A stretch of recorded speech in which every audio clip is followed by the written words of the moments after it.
Hello everyone and welcome back to our learning space. I'm Renuka and today we are going to learn how to speak English at home in a fun and simple way. Whether you are a mom, dad or a little learner, this lesson is just for you. So get ready, smile big, sit down with your family and let's start speaking English at home together. Are you ready? Let's begin. හොඳයි අපි බලමු දැස්සන කාලයේදී කොහොමද ගෙදරදී ඉංග්‍රීසි වලින් කතා කරන්න කියලා දෙමව්පියන් සහ දරුවන් අතර. අපි අද මේ පාඩමෙන් මේ වීඩියෝ එකෙන් කියලා දෙන්න හදන්නේ ඒ වගේ උදේ කාලයේදී කතා කරන්න පුළුවන් ඩයලොග්ස් කිහිපයක්. පුංචි ළමයෙකුට අපිට මෙන්න මේ විදිහට අවදි කරවන්න පුළුවන්.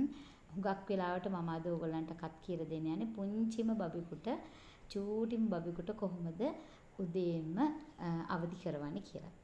අපි හිතමු එයා දුවක් නම් අපිට කියන්න පුළුවන් sweetie it's time to wake up.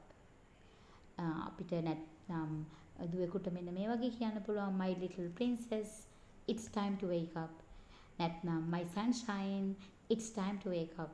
ඒ වගේ ආදරණීය විදිහට ආමන්ත්‍රණය කරලා දරුවෙකුට උදේම අවදි කරන එක ගොඩක් හොඳ දෙයක්. මොකද යාට ඉස්සෙල්ලාම කනට ඇහෙන දේ තමයි ඒ ලස්සන වචන ටික.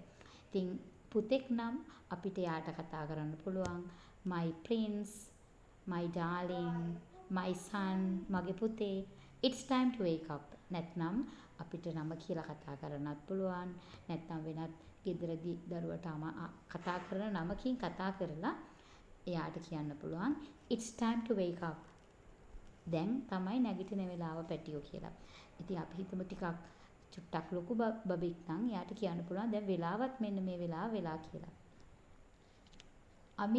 අමි නම් පුතා මෙහෙම කතා කරනවා අමි get up it's 6 o'clock. අමි get up it's 6 o'clock. අමි නැගිටින දැන් වෙලාව 6යි. ඒ වගේ අපි හිතමු ඒ බබා අවදියෙන් නම් ඉන්නේ. ඒ පුතාට කියන්න පුළුවන් I'm up mother. I'm up mother. මම දැනටමත් අවදියෙන් ඉන්නේ කියන එක. I'm up mother.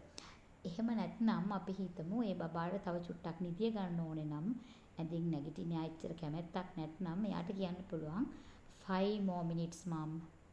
5 more minutes mom. තව විනාඩි 5ක් අම්මේ කියලා. ඉතින් අපිට මේ වගේ ඩයලොග්ස් හොඳට යාළුවා පුරුදු කරාට පස්සේ ඔයගොල්ලෝ ඉංග්‍රීසි වලින් එයාව අවදි කරනකොට එයා ඉංග්‍රීසි වලින්ම මේ වගේ පිළිතුරක් දෙවි. දිගින් දිගටම කරනකොට ඒක ඔයගොල්ලෝ දරුවට හොඳටම පුරුදු වෙනවා. අපි හිතමු ඔයාගේ බබාට ටිකක් නිදිමතයි තව. එයා කියනවා I'm so sleepy. අම්මා I'm so sleepy. මට හරි නිදිමතයි. දැන් අපි හිතමු එයා ටිකක් ලොකු බබෙක් නම් එයාට කියන්න පුළුවන් ඉස්කෝලේ යන පරක්කු වෙනවා. දැන් හැබැයි නැගිටින්නේ නැත්නම් ඔයා ලේට් වෙනවා කියලා. But you will be late to school if you don't get up now. But you will be late කියන එක තමයි අපි you'll be. But you will be late to school if you don't get up now. ඔයා දැන් නැගිටින්නේ නැත්නම් ඉස්කෝලේ යන පරක්කු වෙයි. එහෙම කියලා යාට කියන්න පුළුවන්. ඊට පස්සේ අපි හිතමු මේ බබා දැන් කැමැත්තෙන් අවදි වෙනවා කියලා. Okay mom, I'm getting up. Okay අම්මා, I'm getting up. ඊට පස්සේ අපි එයාව ප්‍රේස් කරන්න පුළුවන්. එයා වගේ කරන්න පුළුවන්. එයාට හොඳයි කියන්න පුළුවන්. good boy, good girl ඒ විදියට. අපි උදේ පාන්දරින්ම ග්‍රීට් කරන එක හුඟක්ම හොඳ දෙයක්. ඒක ගෙදර ඉන්න හැමෝම අතර සිද්ධ වෙනවා නම් ගොඩක් වටිනවා. අපි හිතමු ගෙදර ඉන්න දෙමව්පියෝ ආච්චි අම්මලා සීයලා ඒ හැම කෙනාටම උදේම good morning කියලා ග්‍රීට් කරන එක හොඳයක්. අපි චූටි බබා පුළුවන් ඇඳෙන් බැලලා තාත්තව ඉස්සෙල්ලම හොයාගෙන ගිහලා එයාට කියන්න good morning dad, good morning තාත්තා. ඊට පස්සේ ඒ විදිහටම ඕගොල්ලත් ඒ ආදරෙන්ම යාට good morning darling, good morning මගේ පුතේ, good morning මගේ පැටියෝ, good morning my sweetie, good morning my sunshine.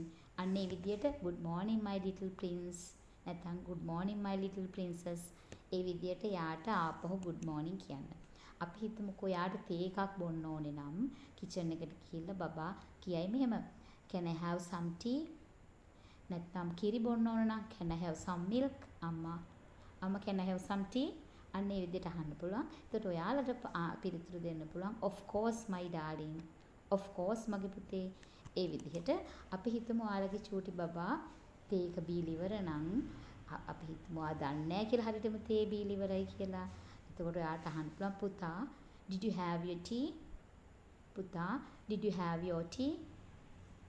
එතකොට පුතා ටිකක් අපි හිතමු ලොකු ළමයෙක් නම් එයා හුඟක් වෙලාවට වොෂ් එකක් එහෙම දාගෙන තේ බොන්න වෙන්න පුළුවන්.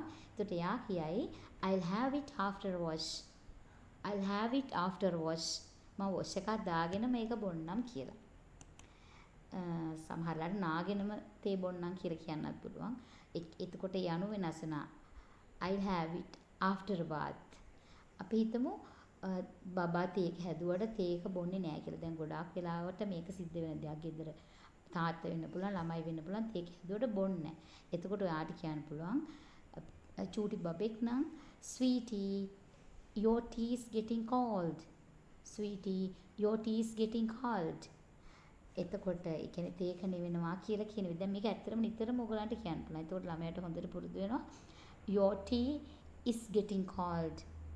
එතකොට එයා දුවගෙන ඇවිල්ලා කියයි then I'll have now. එහෙනම් මම බොන්නම් දැන්. then I'll have now. ඒ විදිහට. අපි හිතමු තාත්තා තාම තේ බොන්න ඇවිල්ලා අපි හිතමු ආයෙ උඩ තට්ටුවේ කියලා. එතකොට අම්මා කියනවා පුතේ තාත්තට කියන්නකො තේක බොන්න කියලා. ඒක නෙවෙන්නව දැන්.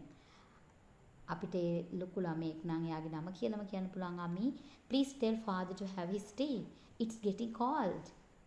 අමි please tell father to have his tea. It's getting cold. එතකොට තාත්තා දැන් ඔන්න උදේ කෑම කන්න කියලා ළමයින්ට කියන දාම්ම වෙන්න පුළුවන්. මෙන්න මෙහෙම කියන්න පුළුවන් පුතා get ready and have your breakfast soon. පුතා get ready and have your breakfast soon. ඉක්මනට ඔය breakfast එක ගන්න පුතේ. right? එතකොට අපි හිතමු යා උඩ තට්ටුවේ නම් ඉන්නේ අම්මා හරි තාත්තා හරි පුතා හරි දුව හරි. okay I'll be down in a minute. okay I'll be down in a minute. මම මිනිත්තුවෙන් පහලට එන්නම් කියලා කියන්න පුළුවන්.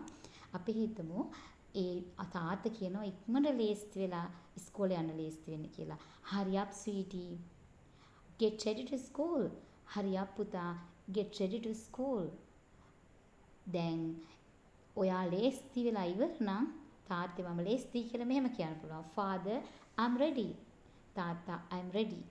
ඉතින් අපි ඔයාලා හිතන්නකෝ ඒ වෙලාවේ තාත්තා කියනවා මට ඔයාව අද ඉස්කෝලේට එක්කන් යන්න පුළුවන් කියලා. දැන් මේ විදියට ඉස්කෝලේට එක්කන් යන්න පුළුවන් කියන මේ අදහස ඉංග්‍රීසි වලින් කියන්න. එතකොට යාට ඒක පුළුවන් වෙනවා. එතකොට යා ඒ විදියට පිළිතුරු දෙවි. I can take you to school today. පුතේ I can take you to school today. මට පුළුවන් පුතේ අද ඉස්කෝලේට එක්ක කරන් යන්න.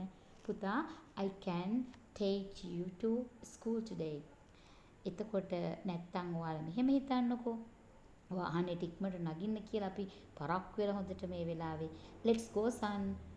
ඉක්මනට යමු පුතේ. හරි අපි ඉක්මන් කරන්න.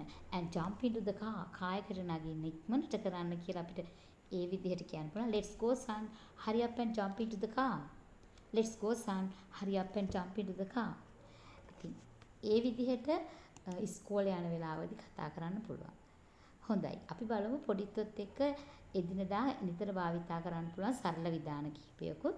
ඉතින් මේ වගේ අපිට මේ වගේ අදහස් ගොඩාක් වෙලාවට ඉංග්‍රීසි ගෙදරදී කතා වෙන ඒවා ඉංග්‍රීසි වලින් කියන්න පටන් ගන්න. wait a second. wait a second. ඉන්න තත්පරයක් කියන එක අපි wait a second. විනාඩියක් කියන චුට්ටක් ඉන්න කියන එක මෙතන second කියලා කියන්නේ තත්පරයටනේ. ඒ කියන්නේ චුට්ටක් ඉන්න කියන අදහස. නැත්තම් මෙහෙම හිතන්නකෝ just get it done.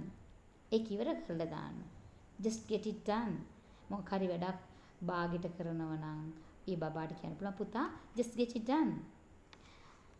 මොකක් හරි දෙයක් කරන්න try කරනවා ඒත් හරියට කරගන්න බැරි නම් බබාට ඒ වුණත් ආපහු try කරන්න පුතේ keep on trying. පුතා keep on trying. ආපහු try කරගෙන යන්න දිගටම කරන්න. ඇත්ත කියන්න කියලා දැන් ඔන්න නෝටි වැඩක් කරාට පස්සේ පුතා tell me the truth. පැටියෝ tell me the truth. මට ඇත්ත කියන්න. ඒ විදිහට කියන්න පුළුවන්. හොඳයි. එහෙනම් අපි ඔන්න අද දවසේ වීඩියෝ එක අවසන් කරනවා. ඔයාලට ගොඩක් ස්තුතියි මේ වීඩියෝ එක බැලුවට. මේ වගේ තවත් වීඩියෝස් ගොඩක් අරගෙන එනවා. ඔයගොල්ලෝ අපේ channel එක subscribe කරන්න, like එකක් දෙන්න, comment එකක් දෙන්න. bye bye.